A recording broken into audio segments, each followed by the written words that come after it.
The iPad slipped from my hands and clattered onto the kitchen table. My heart hammered so hard I thought it might crack my ribs.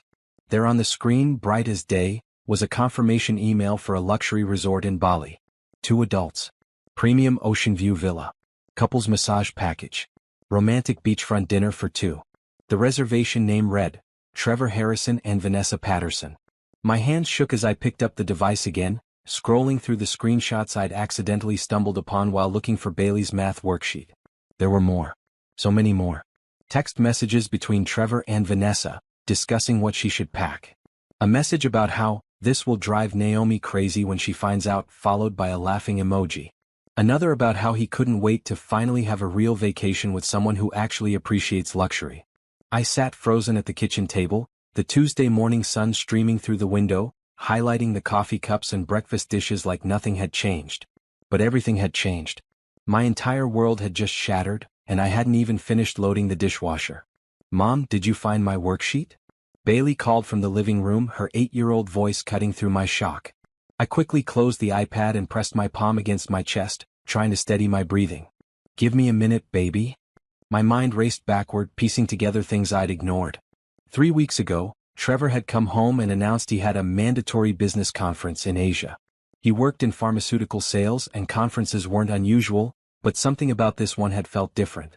He'd been too excited, too secretive about the details.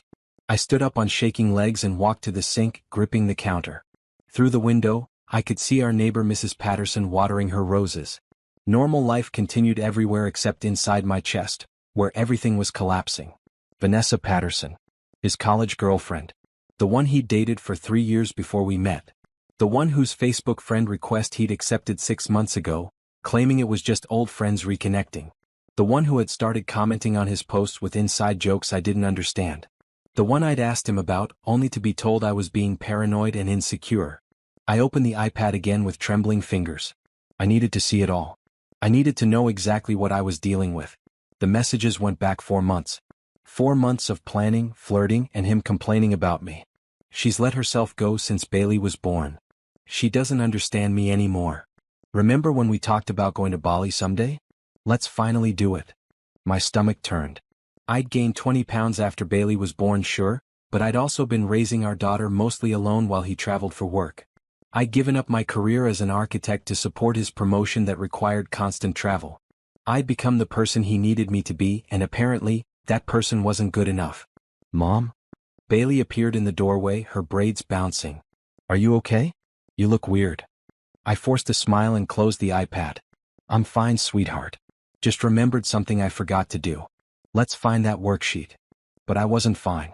As I helped Bailey with her fractions, my mind was working overtime. The trip was scheduled for 2 weeks from now. He'd already told me he'd be gone for 10 days.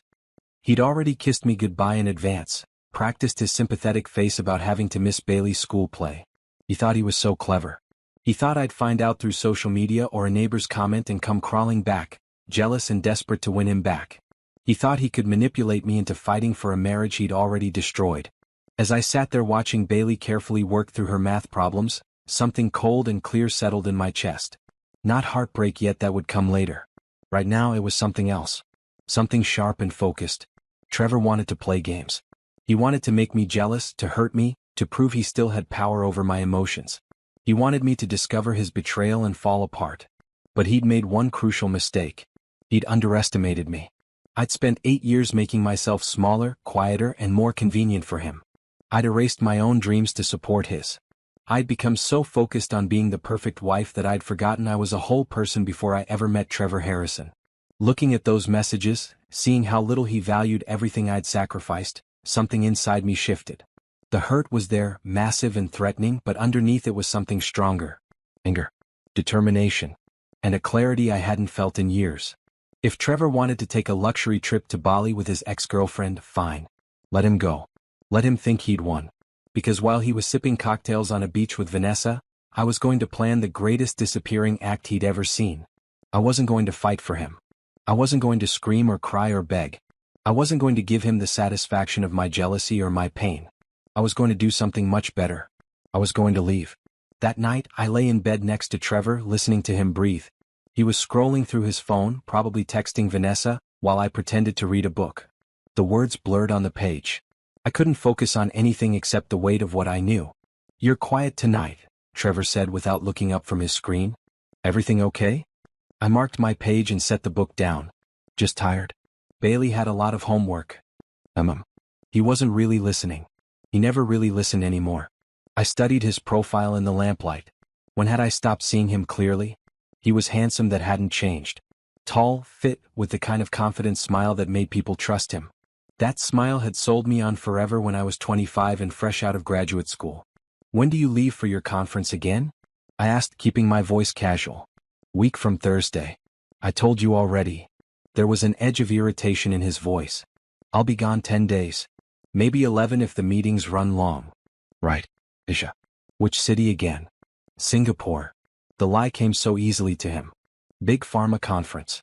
All the major companies will be there." I nodded and picked up my book again. "Singapore. Not Bali." He'd practiced this lie until it was smooth. I wondered how many other lies I'd swallowed over the years, too trusting to question them. As I lay there pretending to read, my mind drifted back over the past few months. The signs had been there. I'd just been too busy, too tired, too invested in keeping our family functioning to see them. It started 3 months ago. Trevor had suddenly become interested in working out again. He'd bought new clothes, expensive ones, without consulting me about the budget. He'd changed his cologne to something different, something I hadn't picked out. When I'd commented on it, he'd shrugged and said he needed a change. Then came the phone habits. He'd started keeping his phone face down on every surface. He'd added a passcode I didn't know. When it buzzed during dinner, he'd glance at it with a little smile that never included me. If I asked who was texting, he'd say, "Just work stuff," and change the subject. 2 months ago, he'd started coming home later. "Business dinners," he said. "Networking events." His career was taking off and I should be supportive. When I'd asked to come along to one of these dinners, he'd looked at me like I'd suggested something ridiculous. "It's boring work stuff, Naomi. You'd hate it." I believed him. Or maybe I'd chosen to believe him because the alternative was too frightening to consider. 6 weeks ago, he'd started picking fights over nothing. The house wasn't clean enough, even though I'd spent all day cleaning. Dinner wasn't ready on time, even though he'd come home 2 hours earlier than he'd said. I wasn't making enough effort with my appearance, even though I'd stopped having time for myself years ago. Now I understood. He'd been building a case against me in his own mind, justifying what he was about to do. If he could paint me as the bad wife, the neglectful wife, the wife who didn't appreciate him, then sneaking off to Bali with his ex-girlfriend was somehow my fault. "I'm thinking about repainting the living room while you're gone," I said into the silence. "Something brighter." Trevor finally looked up from his phone. "What?" "The color is fine. I just want to change. Something fresh." He studied me for a moment and I kept my expression neutral. "Whatever. Do what you want. It's not like I'll be here to see the mess anyway." He went back to his phone, dismissing me. 3 years ago, he would have had opinions about paint colors. He would have wanted to help choose. He would have cared about making our house a home. But that Trevor, if he'd ever really existed, was long gone. I turned off my lamp and rolled onto my side, facing away from him. In the darkness, I let my mind work through what needed to happen. 2 weeks wasn't much time, but it would have to be enough. First thing tomorrow, I'd call Rochelle. She was the only friend who'd stuck around after Trevor had systematically cut me off from everyone else. He'd done it slowly so I hadn't noticed. Comments about how my friends were bad influences, or drama. Scheduling conflicts that kept me from girls' nights. Eventually I'd stop trying. But Rochelle had refused to fade away. She kept calling, kept inviting me to coffee, kept reminding me that I existed outside of being Trevor's wife and Bailey's mother. I talked to her first. Then I needed a lawyer. A good one. Someone who could move quickly and quietly. I'd need to understand my rights, what I was entitled to, how to protect Bailey through all of this. I'd need to figure out where to go. My sister Simone lived in Charleston. We'd been close before I'd married Trevor, before he'd discouraged me from visiting her because she put ideas in your head about being independent. Simone had an extra room. She'd take us in without questions. Money. That was crucial. The savings account was joint, but the inheritance from my mother, that was mine alone. $60,000 that Trevor didn't control. I'd been saving it for Bailey's college, but this was more important. This was survival. I need to be smart. I couldn't let Trevor suspect anything. For the next 2 weeks, I had to be the perfect wife. Supportive about his trip. Sweet. Unsuspecting. I had to play the role he expected while I dismantled our entire life behind the scenes. Next to me, Trevor's breathing had evened out into sleep. His phone was still in his hand, the screen dark.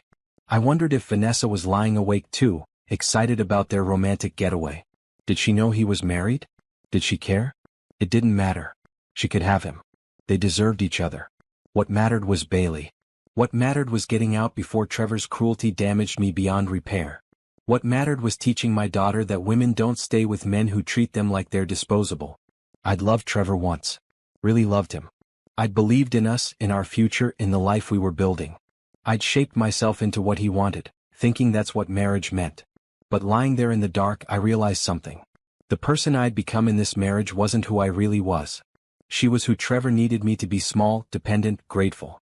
The real me, the woman who'd graduated top of her architecture class, who'd had dreams and ambitions and fire, she was still in here somewhere, buried under years of making herself less. It was time to dig her out. Trevor stirred beside me, rolling over and throwing an arm across my waist in his sleep. Once that gesture had made me feel loved and safe. Now it felt like a chain. In 2 weeks, he'd board a plane to Bali with his ex-girlfriend, thinking he'd won.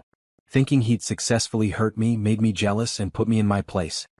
He had no idea that by the time he got back, I'd be gone. And this time I wasn't coming back. I called Rochelle the next morning from the grocery store parking lot. Bailey was at school, and Trevor had already left for work, kissing my cheek absently on his way out like he hadn't spent the previous night texting another woman in our bed. "Girl, I haven't heard from you in 3 weeks, Rochelle answered, and I could hear the concern in her voice. "I was about to show up at your house. I need your help," I said, and my voice cracked on the last word. 30 minutes later, we were sitting in a coffee shop 3 towns over, far enough that no one Trevor knew would see us. I showed her everything on the iPad. She didn't say a word until she'd read it all, but I watched her jaw tighten with every swipe. "That piece of trash," she finally said, sliding the iPad back to me. "Naomi, I'm so sorry." "I'm not going to cry about it," I said, surprised to find it was true. "I'm going to leave." Rochelle's eyes widened. "Leave? Like actually leave? While he's in Bali with her? I need to move fast and I need help." "Anything. What do you need?" I pulled out a notebook where I'd written everything down at 3 in the morning when I couldn't sleep. "First, a lawyer. Do you know anyone?" Rochelle nodded slowly. "My cousin Tasha. She does divorce law. She's tough and she's discreet. I'll text her right now." While Rochelle typed on her phone, I continued. "I need to move my inheritance money without Trevor knowing. Can I do that?" "That money was from your mother, right? Only your name on it?" "Yes." "Then it's yours. Move it. Today." Rochelle looked up from her phone. "Tasha can see you this afternoon at 2. I told her it's an emergency." Relief flooded through me. This was really happening. I was really doing this. For the next 2 hours, Rochelle and I planned. She offered to help me pack while Trevor was at work. She'd store boxes at her house so he wouldn't see them. She'd be my alibi if Trevor asked where I was during all my appointments. "What about Bailey?" Rochelle asked. "Does she know?" "Not yet. I'll tell her after everything is in place. She loves her dad and I don't want to put her in the middle." My chest tightened thinking about it. This is going to hurt her. Staying would hurt her more. Rochelle reached across the table and squeezed my hand. "She needs to see her mother be strong. She needs to learn that we don't accept being treated like we're nothing." At 2 o'clock, I sat in Tasha Morrison's office, a modern space with floor-to-ceiling windows overlooking the city. Tasha was younger than I expected, maybe 35, with intelligent eyes and an air of complete competence. "Rochelle filled me in on the basics," she said, settling behind her desk. "Tell me everything." I did. I showed her the iPad, the messages, the hotel reservations. I told her about our finances, our house, my inheritance. I told her about Bailey. Tasha took notes on her laptop, her expression neutral and professional. When I finished, she sat back in her chair. "Here's what we're going to do," she said. "Today you're going to open a new bank account at a different bank. Transfer your inheritance there immediately. That money is separate property, he has no claim to it." I nodded, writing everything down. "Next, I need you to document everything. Take photos of all financial records, tax returns, bank statements, credit card bills. Everything. Do you have access to his computer?" "Yes." "He doesn't know I know his password." "Good." "Forward yourself any relevant emails about finances or property. We need a complete picture of your assets before we file." "How fast can this move?" I asked. "If you get me everything I need by the end of this week, I can have papers drawn up and ready to serve the day he leaves for his trip. By the time he gets back, you'll be gone and the divorce will be filed. It felt surreal, hearing her lay it out so matter-of-factly. My marriage was ending and we were discussing it like a business transaction. What about custody? My voice shook on the question. South Carolina is where you're moving, correct? With your sister? When I nodded, Tasha continued. We'll file for primary custody with him having visitation rights. Given that you've been the primary caregiver and he's been, she glanced at her notes, traveling extensively for work and carrying on an extramarital affair, we have a strong case. Will he fight me on this? Probably. Men like this usually do, not because they want the child but because they want to punish you. Tasha's expression softened slightly. But we'll be ready for that. Document everything about Bailey's routine, her school, her doctor appointments. Show that you're the stable parent. I left Tasha's office with a folder full of forms and instructions. My hands were shaking as I drove to a different bank across town and opened a new account. The banker, a kind older woman named Patricia, processed everything efficiently. When the $60,000 from my mother's life insurance settlement appeared in my new account, I felt like I could breathe for the first time in days. This was my escape fund. My fresh start fund. My never going back fund. The next few days passed in a blur of secret activity. Every time Trevor left for work, I became a spy in my own house. I photographed tax returns, bank statements, investment accounts, and property deeds. I forwarded myself emails from Trevor's computer about bonuses, retirement accounts, and the rental property he owned that he'd somehow never mentioned to me. That discovery had made me physically ill. A rental property in Florida that brought in $2,000 a month, and he'd never said a word. How much more was he hiding? I found more evidence of the affair. Receipts for jewelry I'd never received. Charges at expensive restaurants on nights he'd claimed to be working late. Hotel rooms in our own city. This had been going on longer than 4 months. Much longer. Each discovery made me angrier, but it also made me more determined. I documented everything with cold precision. Every lie. Every dollar spent on Vanessa. Every piece of evidence that Trevor Harrison was not the man he pretended to be. At night, I lay beside him and played the loving wife. I asked about his day. I laughed at his jokes. I packed his lunch. I pressed his shirts for work. He had no idea that during the day I was systematically preparing to destroy the life he thought he controlled. A week before his trip, I started packing. Not obviously just a few things at a time. Bailey's favorite toys. Our important documents. Photo albums. Clothes we'd need. I packed it all into boxes that Rochelle picked up each afternoon and stored in her garage. I contacted the school in Charleston and got Bailey enrolled. I found us a small apartment near my sister's house, paid the deposit and first month's rent with my inheritance money. I arranged for a moving company to collect our furniture the day after Trevor left for Bali. I even called my old boss from the architecture firm where I'd worked before Bailey was born. I'm relocating to Charleston, I told him. Do you know anyone hiring down there? He did. He made a call for me. 3 days later, I had a job interview scheduled via video call. I did the interview in my car during my grocery shopping trip, and 2 days after that I had a job offer. Not as senior as my old position, but it was a start. It was a way forward. Everything was falling into place. Bailey sensed something was different. Mom, why are you so happy lately? She asked one evening while I helped her with her bath. I'm always happy, baby. No, you're different. You're singing again. You used to sing all the time, but then you stopped. I hadn't realized I'd stopped singing. But she was right. I had. Somewhere along the way I'd lost my music. I'm just having a good week, I told her, kissing her forehead. The night before Trevor left for his trip, he actually tried to have sex with me. I nearly laughed at the audacity. Instead, I claimed I wasn't feeling well and he rolled over with an annoyed sigh. I'll be gone 10 days, he said into the darkness. Try to miss me. I will, I lied.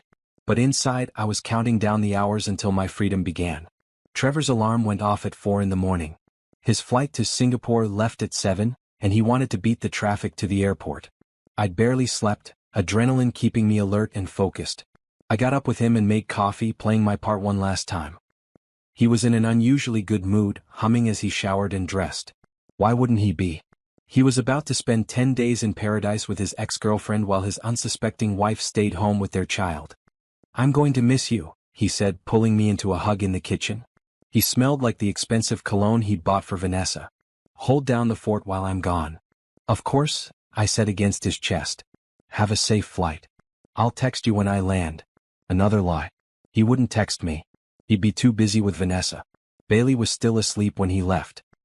He kissed her forehead gently, and for a moment, I saw something real in his expression. He did love her in his own selfish way. But love without respect, without responsibility, without integrity, that wasn't enough. I walked him to the door and waved as he pulled out of the driveway. His taillights disappeared around the corner, and I stood there in my bathrobe watching the sun start to rise. Then I closed the door, locked it, and got to work. First, I called Rochelle. He's gone. I'm on my way. By the time Bailey woke up at 7, I had coffee brewing and pancakes on the griddle. Special breakfast, I told her. We need to talk about something. Bailey climbed onto a kitchen stool, her eyes curious. Am I in trouble? No, baby. Never. I slid a plate of pancakes in front of her and took a deep breath. We're going on an adventure.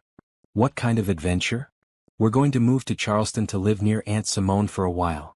Bailey's fork stopped halfway to her mouth. Move? Like leave our house? Yes. Today. But what about Dad? And school? And my friends? This was the hard part. I sat down next to her and took her hand. Your dad and I are having some grown-up problems. We're going to live separately for a while. You'll still see him, I promise. But you and I need a fresh start in a new place.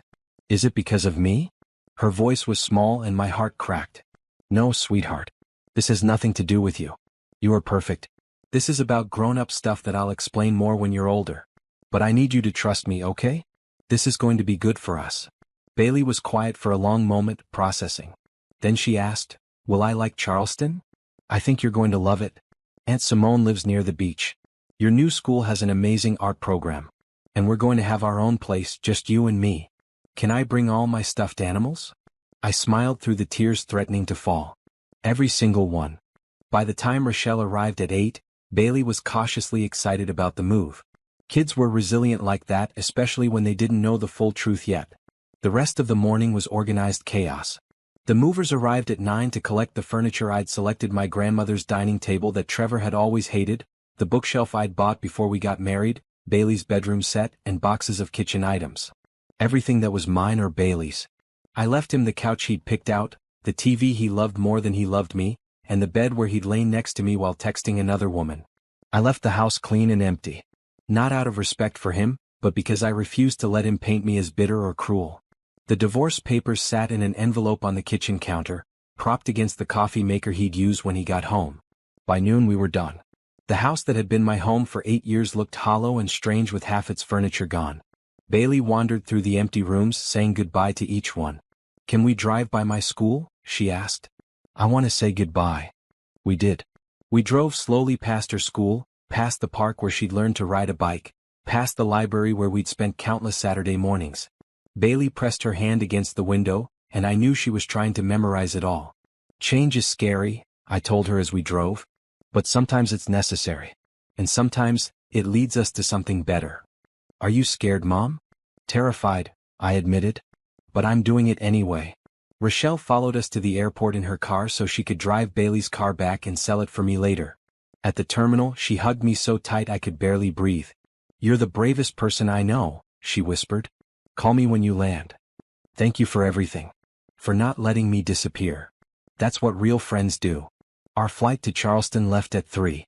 As the plane lifted off the runway, I felt the weight of 8 years slide off my shoulders. Bailey pressed her face to the window, watching our city get smaller and smaller below us. I pulled out my phone and turned it back on. Already there were 3 texts from Trevor's mother, asking if I could send her Bailey's school picture. She had no idea her son was in Bali with his ex-girlfriend. She had no idea her son had destroyed our family. I'd tell her eventually. But not today. Today was about moving forward.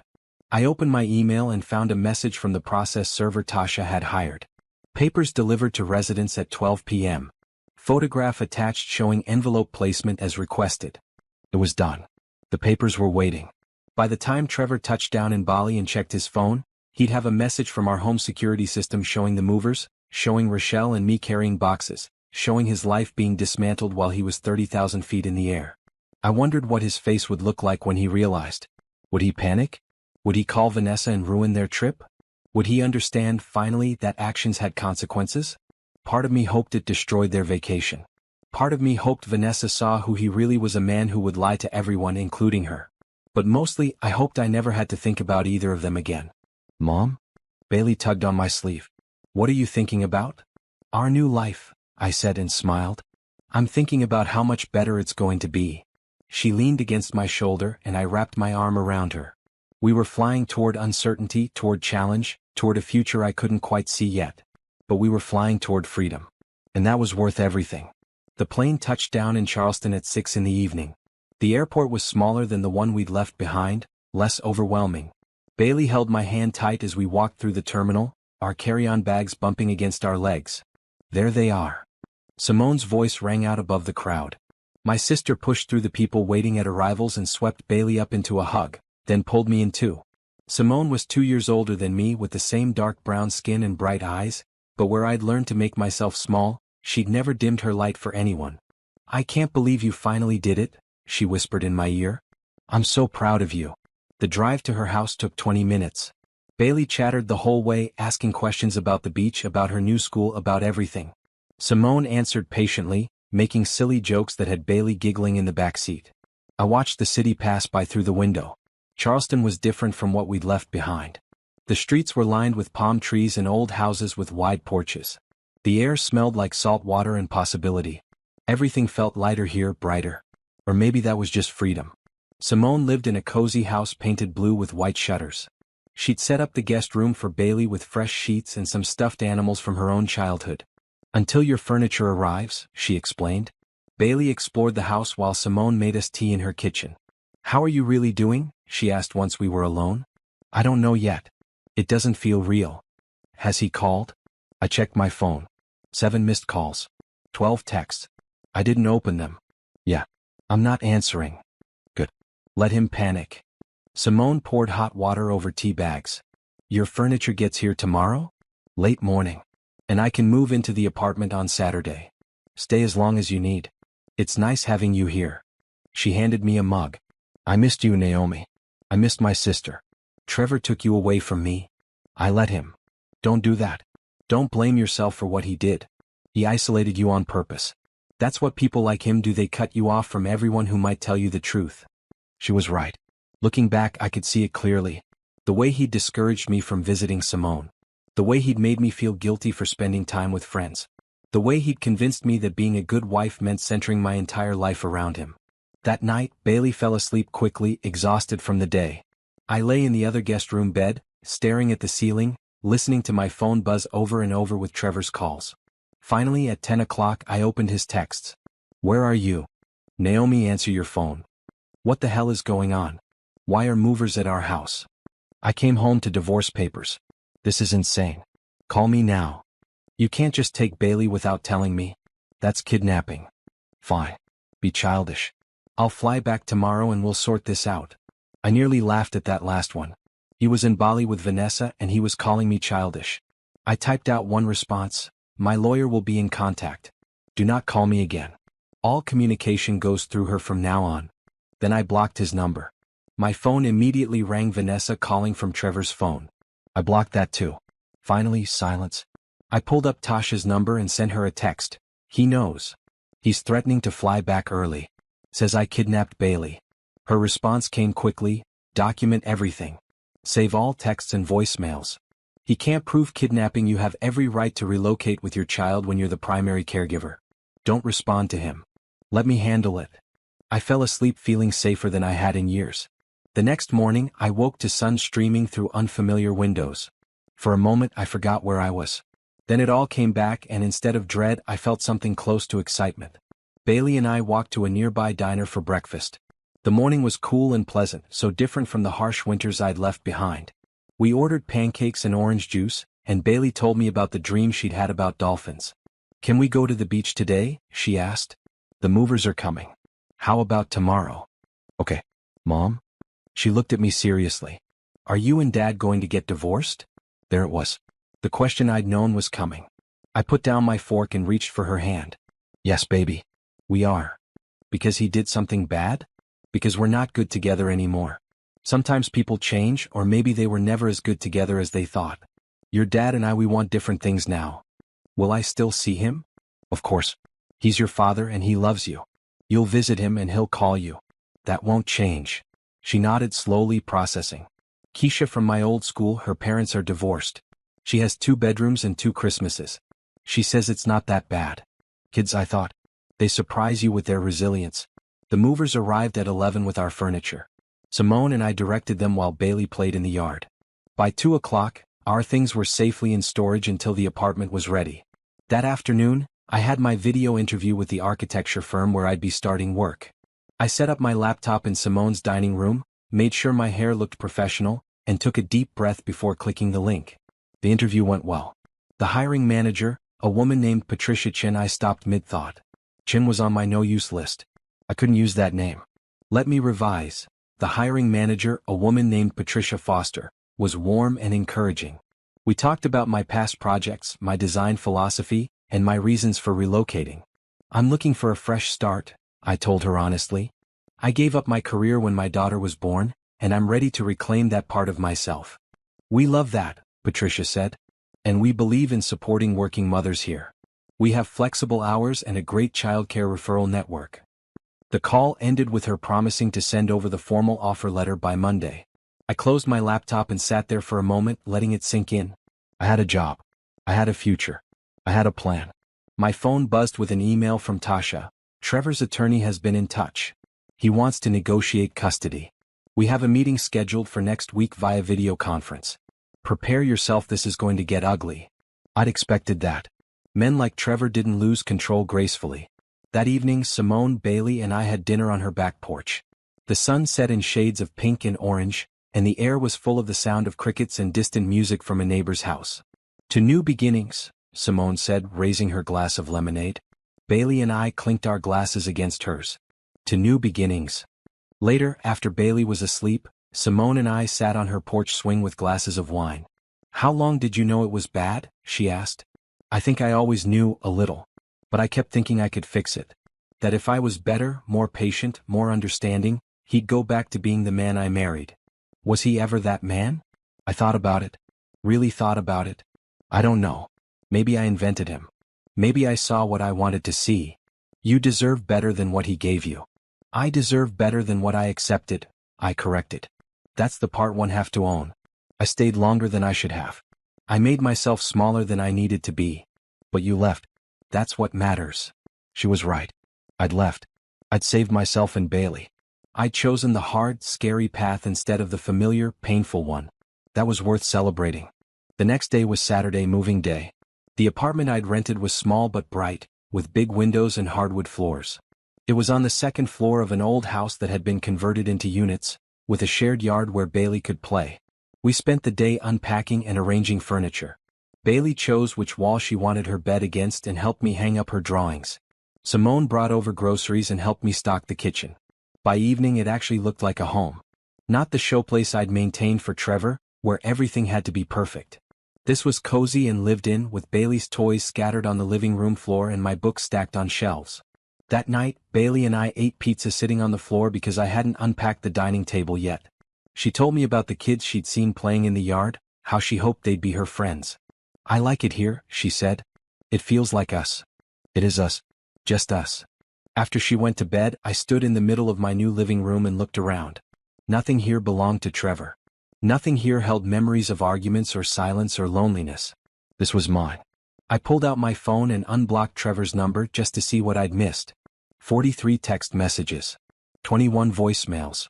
I didn't read or listen to any of them. I just needed to know. Then I blocked him again and opened my email instead. There was a message from Patricia Foster at the architecture firm. I opened it with shaking hands. Welcome to the team, Naomi. We're excited to have you start Monday. Monday. 3 days away. 3 days until I began reclaiming the career I'd abandoned. 3 days until I was someone other than Trevor's wife. I was Naomi Grant again. Not Naomi Harrison. I'd kept my maiden name professionally, but somewhere along the way I'd lost her anyway. It was time to find her again. Trevor returned from Bali on a Tuesday, 5 days after I'd left. I only knew because Tasha called me that afternoon. He's back, she said. And he's furious. His lawyer called me this morning demanding an emergency custody hearing. They're claiming you committed parental kidnapping by taking Bailey out of state. My stomach dropped. Can he do that? You said I had the right to relocate. You do have that right. And he knows it. This is posturing. He's trying to scare you into coming back. Tasha's voice was calm and confident. Let him waste his money on legal fees. We have documentation showing you've been Bailey's primary caregiver. We have proof of his affair. We have evidence he was planning to abandon both of you for 10 days while he vacationed with another woman. No judge is going to side with him. What do I need to do? Keep doing what you're doing. Document everything with Bailey, her routine, her adjustment to the new school, her happiness. Take photos. Keep receipts. Show that you're providing a stable, loving environment. And whatever you do, don't respond to his attempts to contact you directly. After we hung up, I sat on my couch and tried to steady my breathing. This was what Tasha had warned me about. Trevor wouldn't accept losing control quietly. He'd fight, not because he wanted Bailey but because he wanted to punish me. My phone buzzed. A text from an unknown number: "You're destroying our family. How can you be so selfish?" Trevor using a different phone. I screenshot the message and sent it to Tasha, then blocked the number. 5 minutes later, another unknown number: "Bailey needs her father. You're hurting her to hurt me." Screenshot. Send to Tasha. Block. Again, fine. You want to play hardball? I'll make sure you don't see a cent. I'll bury you in legal fees. Screenshot. Send to Tasha. Block. It went on for 2 hours. He must have bought burner phones or borrowed phones from friends. Each message was more desperate, more angry, more revealing of who he really was. Finally, Tasha texted me, "Stop blocking him. Let him keep sending these. They're helping our case." So I let the messages come. I didn't read them, I just screenshot each one as it appeared and forwarded it to Tasha. By the end of the day there were 63 messages. "This is perfect," Tasha told me when she called that evening. "He's showing a pattern of harassment. He's threatening you financially. He's using emotional manipulation. Any judge who sees these will recognize what we're dealing with." "What about Vanessa?" I asked. "Is she still in the picture?" "Funny you should ask. I heard through a mutual contact that she's furious with him. Apparently he spent most of their Bali trip on his phone dealing with the divorce, and when she realized he was still married when they reconnected, she lost it. She thought he was divorced already." I felt a tiny spark of satisfaction. So she didn't know. She claims she didn't. Who knows if that's true. But either way, from what I understand, she wants nothing to do with him now. She realizes she was a pawn in his game to manipulate you. Good. They'd both gotten exactly what they deserved. That weekend, I took Bailey to the beach for the first time. We built sandcastles and collected shells, and she laughed in a way I hadn't heard in months. I took photos of her running through the waves, her braids flying behind her, joy written all over her face. This was what childhood should look like. Not tiptoeing around a father's moods. Not sensing tension between parents. Not learning that love meant accepting cruelty. On Monday I started my new job. I'd found a great after-school program for Bailey, and Simone had agreed to pick her up on days when I had to work late. Walking into the architecture firm felt like coming home. The smell of blueprint paper, the sound of people discussing designs, the creative energy in the air, I'd missed this so much. Patricia Foster greeted me warmly and introduced me to the team. There were 12 people in the office, ranging from junior designers to senior architects. Everyone was friendly and welcoming. "We're working on a mixed-use development downtown," Patricia explained, showing me to my desk. "Retail on the ground floor, apartments above. The client wants something modern but sympathetic to Charleston's historic architecture. I thought you could help with the facade design." I looked at the preliminary sketches and felt my brain light up with ideas. It had been 8 years since I'd done this kind of work, but it came flooding back. "I have some thoughts," I said. Patricia smiled. "I hoped you would. Let's hear them." I spent my first day sketching, researching, and brainstorming. The work was challenging and engaging, and for hours at a time, I forgot about Trevor and divorce proceedings and custody battles. I was just Naomi, architect, doing work I loved. When I picked up Bailey that afternoon, she was full of stories about her new school. She'd made a friend named Isabella who liked to draw horses. Her teacher was nice. The art room had supplies she'd never seen before. "Can Isabella come over sometime?" she asked as we drove home. "Of course. Anytime." That night, as I helped Bailey with her homework at our small kitchen table, my phone rang. Trevor's mother. I hesitated, then answered. "Hello, Eleanor." "Naomi." Her voice was cold. "I think we need to talk." "I'm happy to talk. But if you're calling to convince me to go back to Trevor, you're wasting your time." "Go back to him? After what he did?" Eleanor's voice shook. "I called to apologize. Trevor finally told me the truth. Well, his version of it. But I spoke to that attorney of yours, Tasha, and she told me what really happened. What really went on. I was silent, shocked. I'm ashamed of my son, Eleanor continued. I raised him better than this. To cheat on his wife, to lie to everyone, to try to manipulate you with that trip, I'm disgusted. Eleanor, please let me finish. I want you to know that I support you. Completely. Whatever you need, whatever Bailey needs, I'm here. And when this goes to court, if you need me to testify about what kind of father Trevor has actually been, absent, distracted, more interested in his career than his family, I'll do it. Tears pricked my eyes. Thank you. That means more than you know. You're a good mother, Naomi. You're a good woman. My son is a fool. She paused. Can I still see Bailey? I understand if you don't want me to, but she's my granddaughter and I love her. Of course you can see her. You can video call anytime.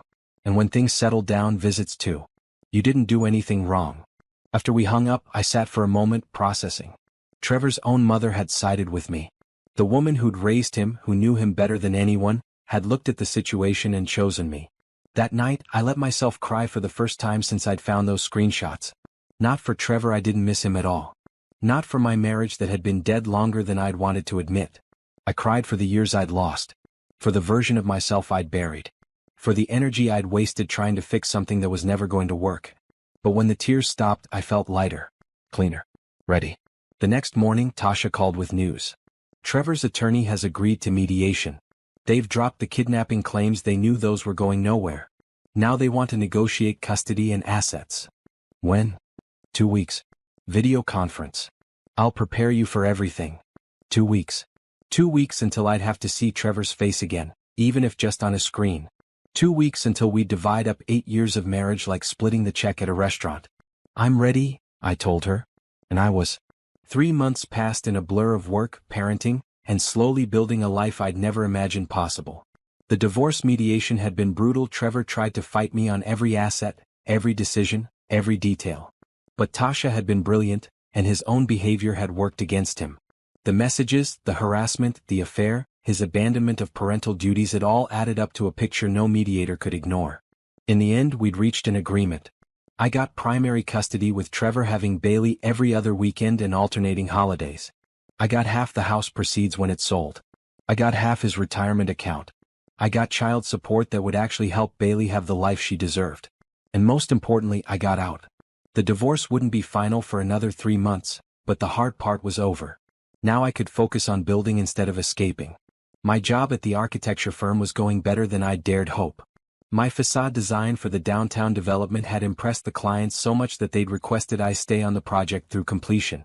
Patricia had hinted at a promotion if I kept performing at this level. You have an eye for blending old and new, she told me during my 3-month review. It's exactly what Charleston needs. Designers who respect the history but aren't afraid to push forward. I'd been putting in long hours, but good ones. Creative ones. Hours that made me feel alive instead of drained. And Bailey was thriving too.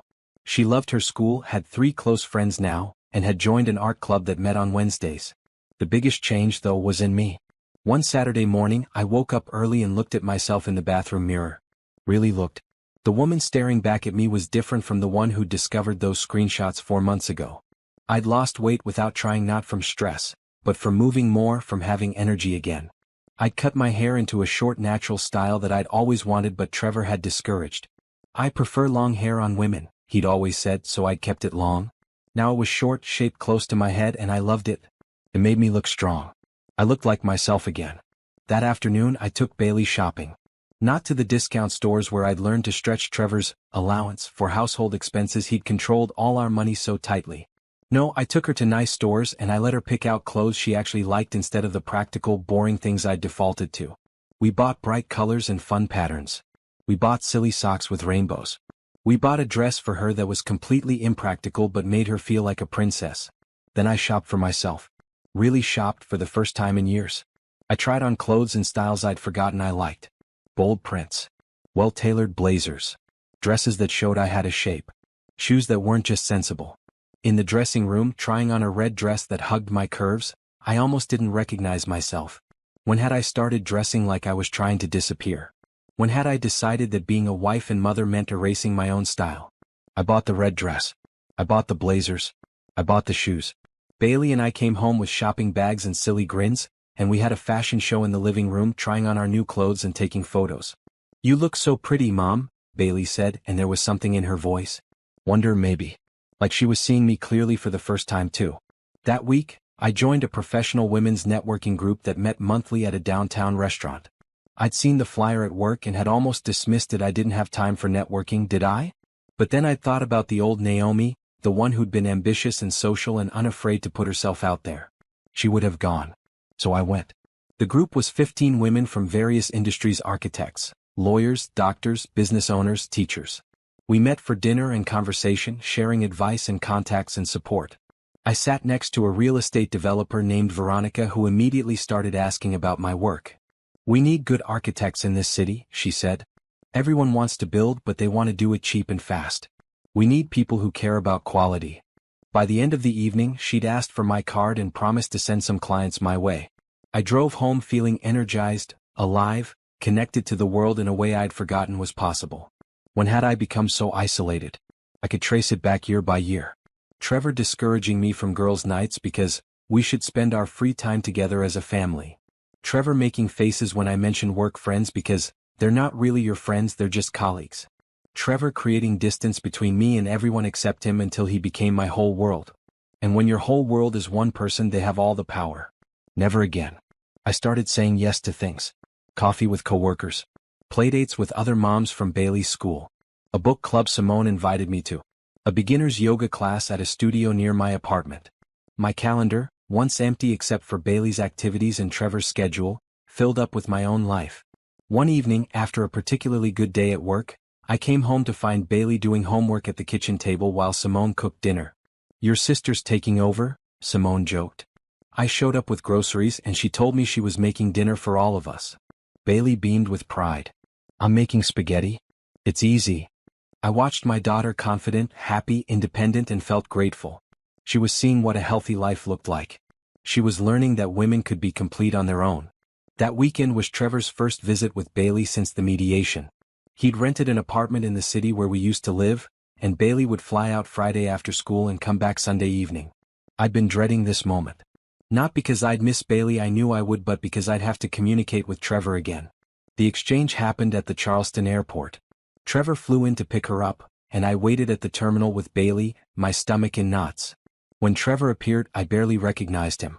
He'd lost weight, but not in a healthy way. He looked tired, older, harder. His eyes met mine across the terminal and I saw anger there. And something else. Regret maybe. "Hi, Dad." Bailey ran to him and his face softened. "Hey, Princess. Ready for our weekend?" While they hugged, I stayed back, maintaining distance. When Trevor looked at me again, I kept my expression neutral. Not angry that would give him power. Not sad that would give him hope. Just neutral. Like he was a stranger I'd once known. "She needs to take her allergy medication at night," I said, handing him a bag with Bailey's things. "And she has a book report due Monday, so make sure she works on it." "I know how to take care of my daughter," he said, an edge in his voice. "Great. Have her back by 7 Sunday." I kissed Bailey goodbye and walked away without looking back. My hands shook as I drove home, adrenaline flooding my system. That weekend alone was strange. The apartment felt too quiet without Bailey's chatter and laughter. I cleaned, I cooked, I worked on some design sketches for the office. But mostly, I sat with the silence and let myself feel everything I'd been pushing down. The anger, the grief, the betrayal, the relief. Sunday evening, I picked Bailey up from the airport. She was quiet on the drive home. "How was your weekend?" I asked carefully. "It was okay. Dad's apartment is small. And he had to work on Saturday, so I just watched TV." My jaw tightened. He'd fought so hard for custody, and then he'd worked through half the visit. "Did you have fun when you were together?" "I guess." He kept asking questions about you. About where we live and what you do. It was weird. Of course he did. He was trying to get information through Bailey. I'd have to talk to her about that, about how she didn't need to answer those questions. That night, after Bailey was in bed, I sat on my couch with a glass of wine and my laptop. I'd been avoiding social media since the separation, not wanting to see Trevor's life or have him see mine. But tonight I logged in. I changed my profile picture to a photo from the beach, me smiling, genuinely happy, my short hair catching the sunlight. I updated my relationship status to divorced. I posted a photo of my recent design work with a caption about how good it felt to be back in architecture. Then I blocked Trevor and anyone associated with him. My life wasn't secret. I just didn't want him watching it. Within minutes, the likes and comments started flowing in. Friends from college I'd lost touch with. Old coworkers. People congratulating me on my work, complimenting my new look, saying how good I seemed. Rochelle commented, "Look at you glowing. So proud of you." Eleanor, Trevor's mother, liked the photo and commented, "Beautiful inside and out. Bailey is lucky to have you." I closed my laptop and smiled. I was building something real. Something that was mine. Something no one could take away because it existed inside me, not through someone else. The transformation wasn't complete. I still had hard days, still had moments of doubt and fear and anger. But I was becoming someone I recognized. Someone I respected. Someone I liked. And that was worth more than any marriage had ever been. The peace lasted exactly 3 weeks after that first custody visit. Then Trevor's harassment campaign began in earnest. It started with the emails. My work address, how had he gotten that? Messages marked urgent that weren't urgent at all. "We need to talk about Bailey's education. I have concerns about your apartment's safety. My lawyer says you're in violation of the custody agreement." None of it was true. All of it was designed to unsettle me. I forwarded each one to Tasha and tried to ignore them. But they kept coming. 2 a day. Then 5. Then 10. "Block his email," Tasha advised. "He's trying to provoke a response. Don't give him one." So I set up a filter that sent anything from Trevor directly to a folder Tasha could access without me seeing it. Problem solved. Until he started calling my office. "There's a Trevor Harrison online too," the receptionist told me one afternoon. "He says it's about your daughter?" My stomach dropped. "Tell him I'm unavailable and give him my attorney's number." But he called back. 3 more times that day. The receptionist started looking annoyed and I was mortified. This was my workplace. My fresh start. And he was poisoning it. Patricia called me into her office at the end of the day. "Everything okay?" The receptionist mentioned someone has been calling repeatedly. "It's my ex-husband." "I'm sorry. I'll handle it." "Don't apologize. Just let us know if you need support. We have protocols for handling harassment if it continues." That evening, I filed a police report documenting the harassment. The officer was sympathetic but clear. "Unless he threatens you or shows up at your workplace, there's not much we can do. Keep documenting everything, though. It builds a case if you need a restraining order later." I called Tasha from my car before driving home. "He's calling my work. Multiple times a day. What can I do?" "I'll send him a cease and desist letter. If he continues after that, we can file for a restraining order." She paused. "Naomi, this is going to get worse before it gets better. Men like Trevor don't accept losing control. Be prepared." She was right. The next weekend was another custody visit. Trevor picked Bailey up from the airport again, and this time I made sure to have Simone with me. Safety in numbers. Trevor looked worse than before.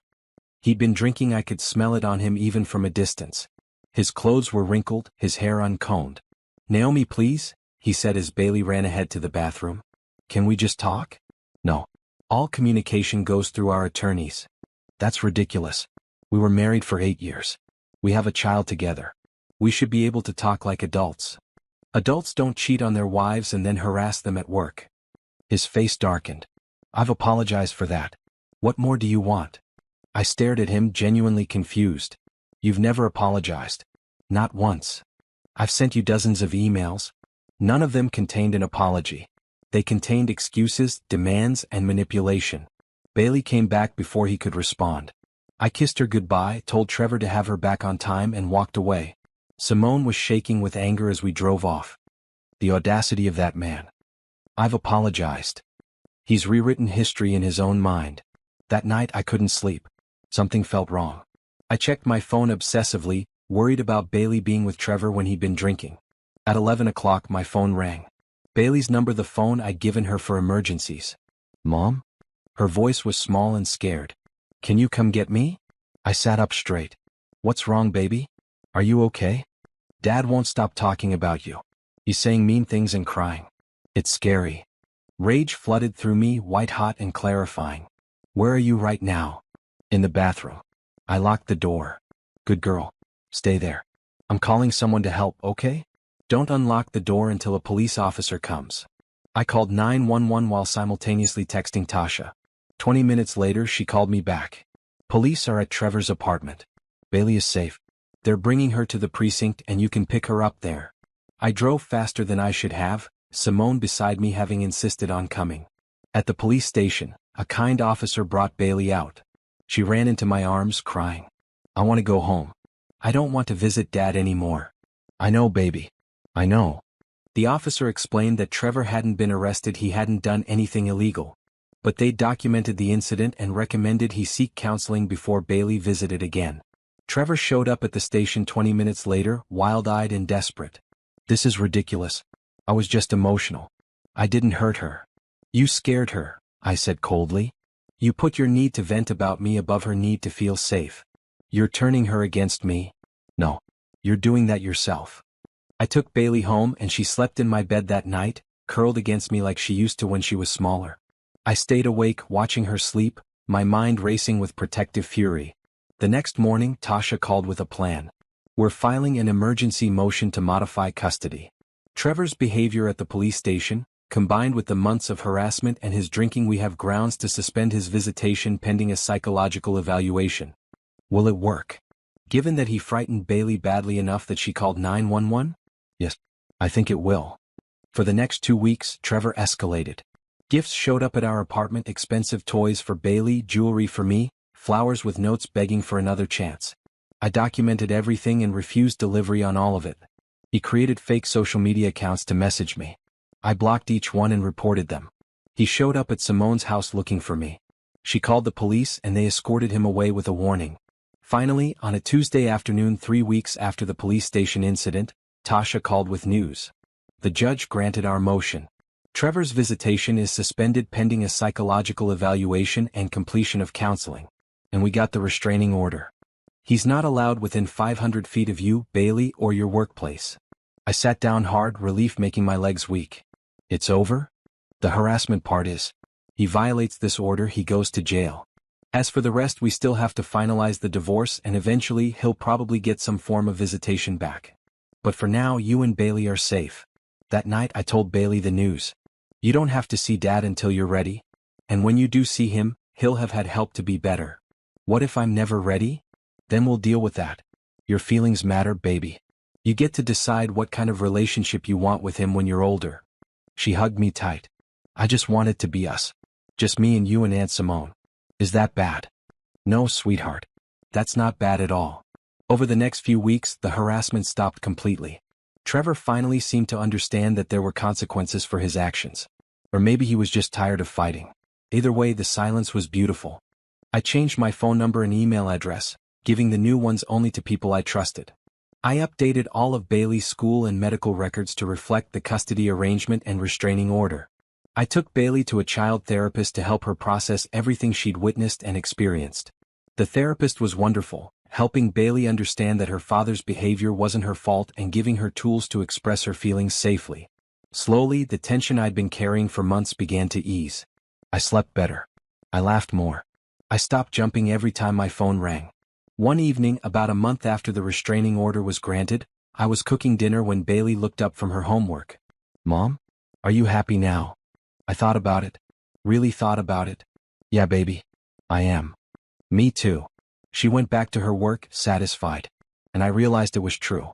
Despite everything, the betrayal, the divorce, the harassment, the upheaval, I was happy. Genuinely happy in a way I hadn't been in years. Because I was free. And freedom, I'd learned, was worth fighting for. The final divorce decree arrived on a Wednesday in December, 6 months after I'd left. Tasha emailed it to me with a simple message. It's done. Congratulations on your freedom. I sat in my office and stared at the document on my screen. Petitioner Naomi Rachel Grant versus Respondent Trevor James Harrison. Marriage dissolved. Assets divided. Custody established.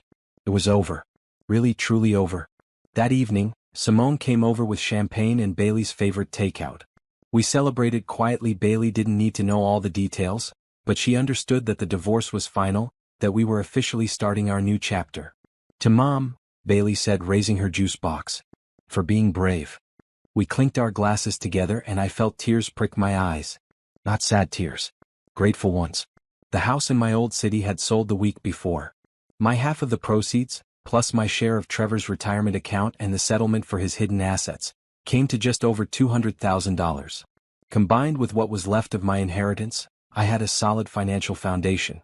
For the first time in my adult life, I had real money of my own. Money Trevor couldn't control or monitor or use to manipulate me. I knew exactly what I wanted to do with it. The following weekend, Simone and I went house hunting. I'd been renting the apartment for 6 months, and while it was fine, it wasn't ours. I wanted Bailey to have a real home, a place with a yard where she could play, a place we could paint and decorate however we wanted. The third house we looked at was perfect.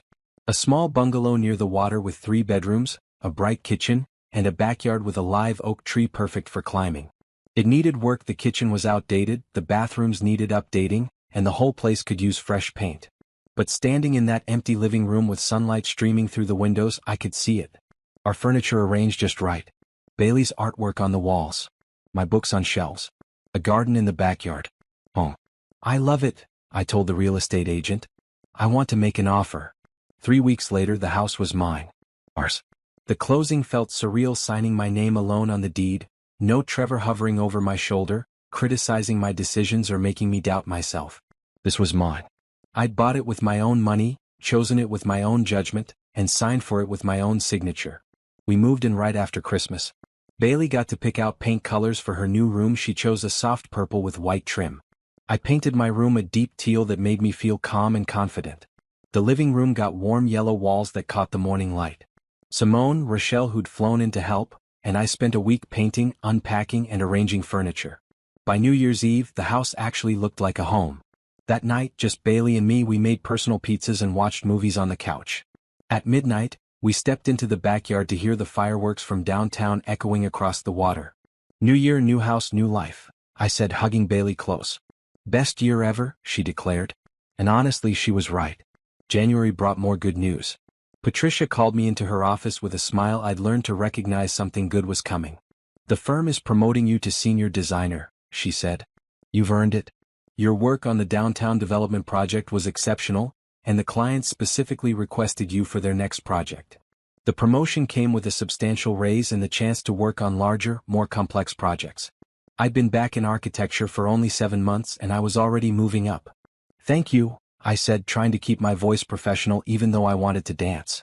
I won't let you down. You haven't yet. Keep doing what you're doing.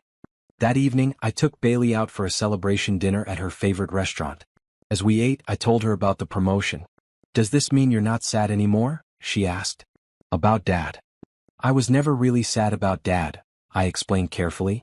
I was sad about the time I wasted being with someone who didn't appreciate me. But I'm not sad anymore. I'm grateful. Grateful? For you. For this chance to start over. For learning what I really deserve. I reached across the table and took her hand. And I'm grateful that you're learning these lessons now while you're young. You never have to settle for someone who makes you small. She squeezed my hand. I won't, Mom. I promise. February brought an unexpected message from Eleanor, Trevor's mother. She asked if she could come visit for Bailey's 9th birthday in March. I agreed. Eleanor had been nothing but supportive, and Bailey missed her grandmother. When Eleanor arrived, she hugged me tight. Look at you, she said, holding me at arm's length. You're glowing. You look like a completely different person. I am a different person. I'm me again. We had a wonderful week. Eleanor stayed at a nearby hotel but spent every day with us. She took Bailey to museums and parks. She helped me plant a garden in the backyard. She told me stories about Trevor's father, who'd passed away years ago, and how she wished she'd left him sooner. I stayed for 40 years, she said one evening while we sat on my back porch watching Bailey play. 40 years of being diminished and controlled and told I wasn't enough. I thought I was doing the right thing, staying for the kids. But all I did was teach them that this was normal. That's why Trevor treats women the way he does. He learned it from his father. But you also taught him better, I pointed out. You showed him kindness and strength. He chose not to follow that example. Maybe. She was quiet for a moment. I'm sorry, Naomi. For not seeing it sooner. For not stopping it when I had the chance. You're seeing it now. That's what matters. On Bailey's birthday, we had a party in the backyard with her friends from school. There was a bounce house, pizza, cake, and so much laughter. Bailey was radiant, surrounded by friends who genuinely liked her, confident and happy in a way she'd never been before. Eleanor pulled me aside at one point. She's flourishing. You both are. You did the right thing leaving. Even though it was hard. Hardest thing I've ever done, I admitted. But also the best. That night, after everyone had gone home and Bailey was asleep, I sat in my backyard under the oak tree and thought about the past year. 12 months ago, I'd been trapped in a loveless marriage, isolated and diminished, believing I had no options. Now I had a home I owned. Career I loved. Friends who supported me. A daughter who was thriving. Independence, confidence, and self-respect. Trevor had tried to destroy me with his betrayal. He'd meant to hurt me, to make me jealous, to remind me of my place. Instead, he'd set me free. My phone buzzed with a text from Rochelle. House looks amazing in the photos Eleanor sent me. So proud of you, friend. I smiled and typed back, couldn't have done it without you. But the truth was I could have. I had done it. I'd found the strength inside myself, strength I didn't know I possessed, and I'd used it to build something better. The divorce was final. The harassment had stopped. The custody was settled. Trevor was getting help, or he wasn't. Either way, it was no longer my problem. I'd won. Not because I'd hurt him back or gotten revenge in some dramatic way. I'd won because I'd saved myself. Because I'd chosen my own happiness over his comfort. Because I'd refused to accept crumbs when I deserved the whole feast. And that victory was sweeter than anything else could have been. 1 year after I discovered those screenshots on the iPad, I stood in my backyard watching Bailey play with Isabella and 2 other girls from school. They were building an elaborate fairy house under the oak tree, laughing and arguing over where the windows should go. The anniversary had arrived without me even noticing until this morning. 1 year since my life had shattered and, in shattering, reformed into something stronger. The garden I'd planted with Eleanor was blooming now. Roses climbed the fence. Tomatoes grew in neat rows. Herbs scented the air. This was my garden, on my property, tended by my hands. My phone rang. Tasha. Just wanted to give you a heads up, she said. Trevor's visitation rights have been restored. He completed his counseling and psychological evaluation. The court is ordering supervised visits to start next month. My stomach tightened, but not with fear. With readiness. Supervised meaning someone has to be present? Yes. A court-appointed supervisor will be there for every visit until the therapist determines he's made sufficient progress. Bailey doesn't have to go if she doesn't want to. At her age, the court takes her preferences seriously. I'll talk to her about it. See how she feels. After we hung up, I watched Bailey playing. She was so different from a year ago. More confident. More joyful. More herself. That evening, after her friends had gone home, I sat with her on the back porch swing. I need to talk to you about something, I said. Your dad has finished his counseling. The court says he can have visits with you again, but only if you want to, and only with someone else there to make sure everything stays safe and comfortable. Bailey was quiet, swinging slowly. Do I have to? No. It's your choice. Will he be better? Like actually better? I don't know, baby. I hope so. But if you want to try, we can start very slowly. Short visits. See how it goes. And if you don't like it, we stop. She thought about it for a long moment. Can I think about it? Of course. Take all the time you need. 2 weeks later, Bailey decided she wanted to try. He's still my dad, she said. Even if he messed up. Maybe he's learned. The first supervised visit happened at a neutral location, a family center designed for exactly this purpose. I dropped Bailey off and watched through the observation window as Trevor saw her for the first time in 6 months. He changed. Lost more weight, but in a healthier way now. His clothes were neat, his hair cut. When Bailey approached cautiously, he didn't rush her. He let her set the pace. They colored together at a table. Talked quietly. After 30 minutes, Bailey smiled at something he said. I left before she could see me watching. An hour later, I picked her up. How was it? Okay. He apologized. Like really apologized. For scaring me and for saying mean things about you. He said he was going to do better. She paused. I don't know if I believe him yet. But at least he said it. That's a start, I agreed. Over the next few months, Trevor's visits continued. Bailey slowly rebuilt a relationship with him, but it was different now. She had boundaries. She spoke up when something bothered her. She understood that loving someone didn't mean accepting poor treatment. And Trevor, to his credit, seemed to be trying. He showed up on time. He stayed sober. He focused on Bailey instead of complaining about me. Maybe the counseling had actually helped. Or maybe losing everything had finally taught him what mattered. Either way, it was no longer my concern. My job was to support Bailey, not to fix Trevor. In June, the architecture firm landed its biggest project yet, a complete renovation of a historic hotel on the waterfront. Patricia asked me to lead the design team. It's a huge responsibility, she warned. Long hours, demanding clients, high visibility. I'm ready, I said without hesitation. And I was. The woman who'd been too scared to pursue her career a year ago had been replaced by someone who knew her own worth. The hotel project consumed my summer in the best way. I worked with preservation specialists, structural engineers, and interior designers to create something that honored the building's history while bringing it into the modern era. My designs balanced old and new, just like Charleston itself. When we presented the plans to the client in August, they approved everything on the first try. The construction would begin in the fall and take 2 years, but I'd be the lead designer throughout. My name would be on this project. You're going places, Patricia told me afterward. I hope you know that. I did know it. Finally. On the anniversary of leaving Trevor, I decided to take Bailey on a trip. Not to Bali. I didn't need to prove anything by going where he'd gone. Instead, we flew to New York City, somewhere I'd always wanted to visit. We saw museums and shows. We ate amazing food. We walked through Central Park and rode the subway.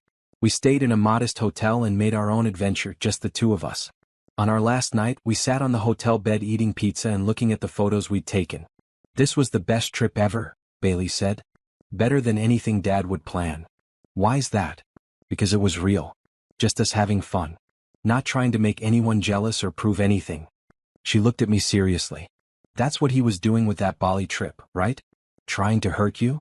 She was 9, but she understood more than I'd realized. Yes, I said honestly. That's what he was doing. That's mean. I'm glad you left. Me too, baby. Flying home, I looked out the window at the clouds below us and thought about everything that had happened. The pain. The fear. The anger. The growth. The victory. Trevor had tried to break me with his betrayal. Instead, he'd freed me from a cage I'd been living in so long I'd forgotten it was there. I'd rebuilt my life from scratch. I'd reclaimed my career. I'd made a home. I'd raised my daughter to be strong and confident. I'd learned to trust my own judgment again. I'd remembered who I was before I'd made myself smaller to fit into someone else's life. And in doing all of that, I discovered something crucial. I didn't need a relationship to be complete. I didn't need a partner to validate my worth. I was whole on my own. Maybe someday I'd meet someone worthy of the woman I'd become. Someone who enhanced my life instead of diminishing it. Someone who celebrated my strength instead of fearing it. Or maybe I wouldn't. Maybe it would just be Bailey and me building our life together, supporting each other, growing and thriving. Either way was fine. Either way I'd won. Because the greatest revenge wasn't hurting Trevor back or making him jealous or proving I could be happier without him. The greatest revenge was freedom. And I was finally, completely, gloriously free.